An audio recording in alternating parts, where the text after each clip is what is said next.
Hello विद्यार्थियों, आज हम लोग डिस्कस करेंगे methods of valuation of goodwill. Goodwill को वैल्यू करने का हम लोग तरीका डिस्कस करेंगे। कितने मेथड हैं गुडविल को वैल्यू करने का। इसमें पहला मेथड है एवरेज प्रॉफिट मेथड, दूसरा है super profit method,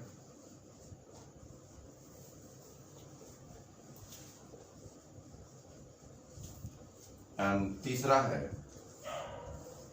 capitalisation method.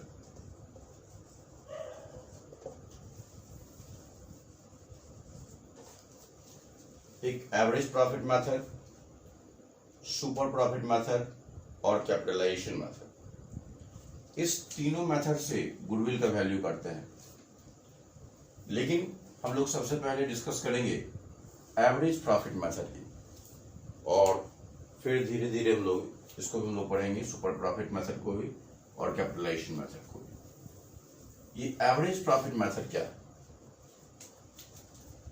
Average profit method में दो मेथड आता है, एक सिंपल एवरेज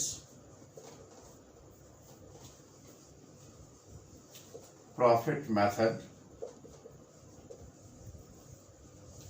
और दूसरा है weighted average profit method.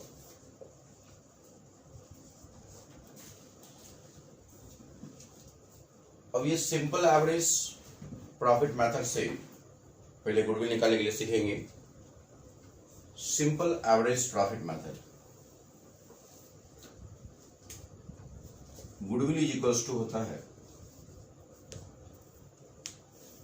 Average profit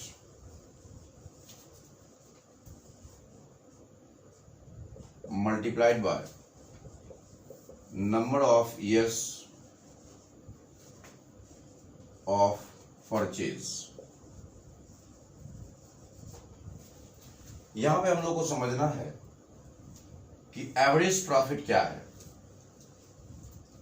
average profit past years के, कुछ सालों के प्रॉफिट को हम लोग एवरेज करते हैं, मीन्स सभी प्रॉफिट को जोड़ करके नंबर ऑफ ईयर्स से डिवाइड करके एवरेज निकालते हैं। तो ये एवरेज प्रॉफिट ही क्यों लेते हैं? क्योंकि एवरेज प्रॉफिट सेंट्रलाइज वैल्यू देता है। गुडविल किसी एक साल के प्रॉफिट के आधार पे आप कैलकुलेट नहीं कर सकते हैं, इसलिए गुडविल हम लोग सेंट्रल वैल्यू पे निकालते हैं, एवरेज प्रॉफिट पे निकालते हैं।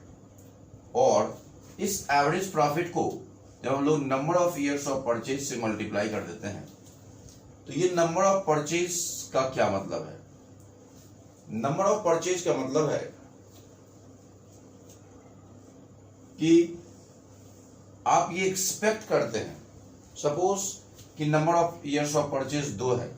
इसका मतलब ये हुआ कि अभी जो फॉर्म का जो परफॉर्मेंस है, फॉर्म का जो पास्ट परफॉर्मेंस है, उसके आधार पे जो गुड नेम जनरेट किया है, यदि इस गुड नेम को हम किसी और को दें तो फॉर्म 2 साल तक सेम प्रॉफिट अर्न कर सकती है। तो ये number of years of purchase का मतलब है कि आप एक्सपेक्ट करते हैं कि अगले उतने साल तक जितना भी number of years of purchase रहेगा, उतने सालों तक आपका प्रॉफिट कंटिन्यू रहेगा ड्यू टू दैट गुडविल। तो number of years of purchase ये आपको क्वेश्चन में दिए रहेंगे, जो भी दिए रहेंगे उससे मल्टीप्लाई करेंगे एवरेज प्रॉफिट को। नाउ क्वेश्चन राइज होता है यहां पे इस प्रॉफिट का क्या मतलब है। यहां पे जो हम लोग प्रॉफिट लेते हैं, ये आप कौन सा प्रॉफिट लेंगे? तो प्रॉफिट का मतलब यहां पे है नॉर्मल प्रॉफिट से। नॉर्मल प्रॉफिट का मतलब कि यदि कोई एबनॉर्मल लॉस एबनॉर्मल लॉस यदि प्रॉफिट से घटा हुआ है या कोई एबनॉर्मल इनकम इसमें जुड़ा हुआ है तो उसका एडजस्टमेंट करना पड़ेगा, या कोई इनकम जो रेगुलर वे में नहीं होता है, रेगुलर इनकम नहीं है, उस तरह का यदि कोई इनकम इसमें शामिल है प्रॉफिट में तो उस इनकम को एक्सट्रैक्ट करना पड़ेगा, उसको एक्सक्लूड करना पड़ेगा, निकालना पड़ेगा। इसीलिए नॉर्मल प्रॉफिट के आधार पे ही हम लोग यहाँ पे जो प्रॉफिट लेते हैं वो नॉर्मल प्रॉफिट, तो नॉर्मल प्रॉफिट के आधार पे ही हम लोग गुडविल कैलकुलेट करते हैं। तो नॉर्मल प्रॉफिट निकालने के लिए हम लोग नेट प्रॉफिट का एडजस्टमेंट करेंगे। तो नेट प्रॉफिट में यदि कोई एबनॉर्मल लॉस घटा हुआ है, एबनॉर्मल लॉस जो ओकेजनली कभी होता है, तो उस एबनॉर्मल लॉस को हम लोग अगेन जोड़ देंगे, क्योंकि हमें नॉर्मल प्रॉफिट निकालना है। तो नेट प्रॉफिट में से यदि कोई एबनॉर्मल लॉस घटा हुआ है तो उस एबनॉर्मल लॉस को हम लोग जोड़ देंगे, और यदि कोई एबनॉर्मल इनकम इसमें शामिल है तो उसको हम लोग लेस कर देंगे, abnormal income. Abnormal loss means जो ओकेजनली होता है, जैसे loss due to fire, loss due to theft, loss on sale of fixed asset, these are abnormal loss, जिसके कारण यदि प्रॉफिट घटा हुआ है जो रेगुलर वे में नहीं होता है, जो ओकेजनली होता है, उस लॉस के कारण यदि प्रॉफिट घटा हुआ है उसको हम लोग जोड़ देंगे। और यदि कोई एबनॉर्मल इनकम है, profit on sale of fixed asset और any kind of abnormal income जो कि रेगुलर वे में नहीं होता है, उस इनकम के कारण यदि प्रॉफिट बढ़ा हुआ है तो उसको हम लोग लेस करके ये नॉर्मल प्रॉफिट निकालेंगे, और इसी नॉर्मल प्रॉफिट के आधार पे हम लोग गुडविल का कैलकुलेशन करेंगे।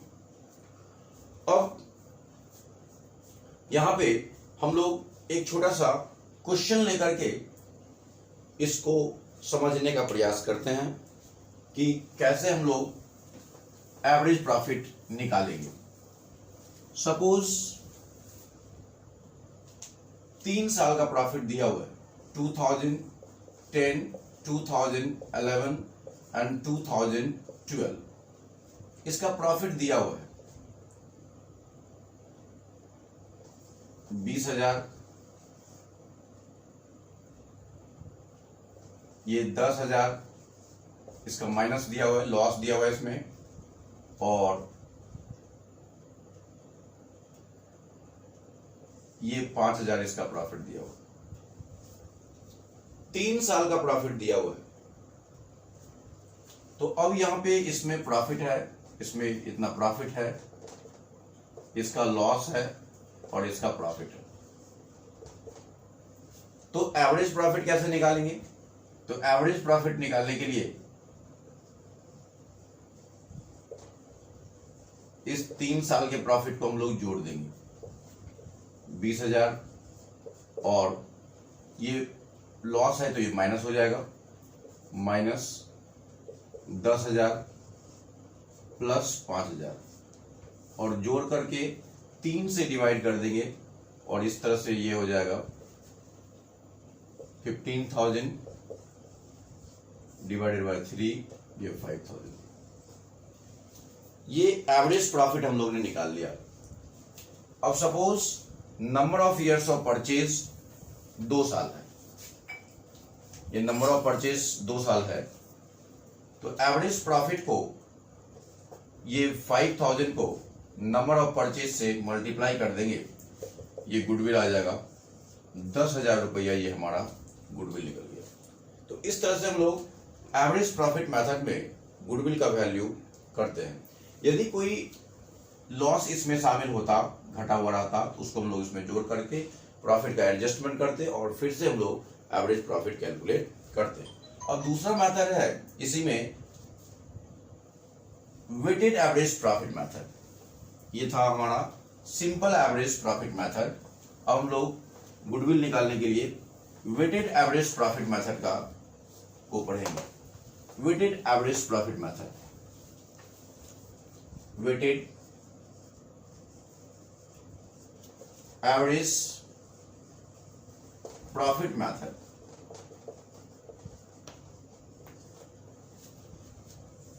यहां भी हम लोग प्रॉफिट सेम लेते हैं, जैसे वहां पे प्रॉफिट नॉर्मल प्रॉफिट लेते थे, यहां भी इस मेथड में भी हम लोग सेम प्रॉफिट लेते हैं, नॉर्मल प्रॉफिट के आधार पर निकालते हैं।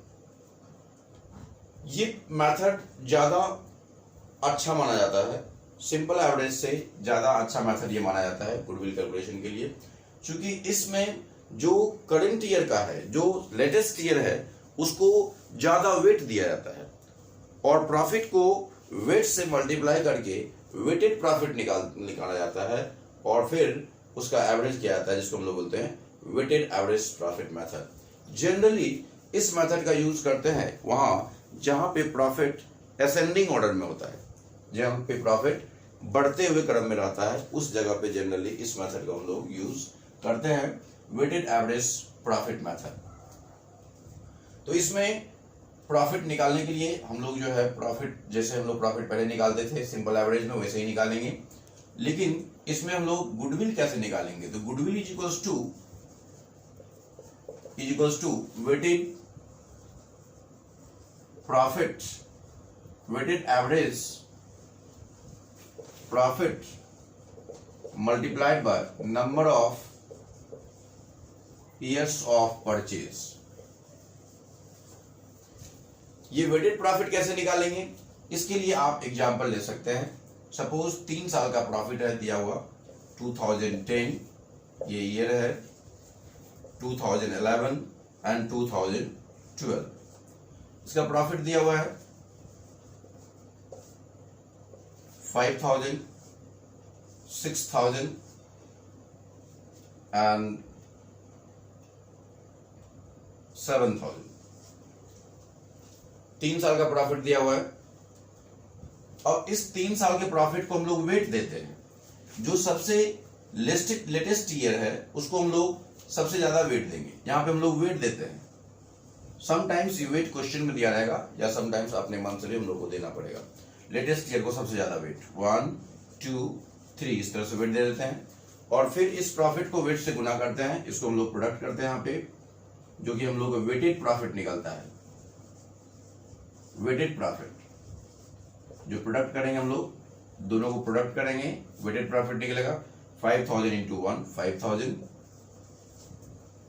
6,000 इंटू 2 12,000 एंड 7,000 इंटू 3 21,000। अब इन सब को जोड़ देते हैं हम लोग। This is sum of weighted profit 0 0 0 8 38,000। अब इस 38,000 को फिर सम ऑफ वेट कर लेते हैं 6। 38,000 को 6 से डिवाइड कर देते हैं, तो ये हमारा निकल जाएगा weighted average profit. Weighted average profit is equals to 38,000 divided by 6। Calculate लो, 38,000 डिवाइडेड बाय 6, ये हो जाएगा हमारा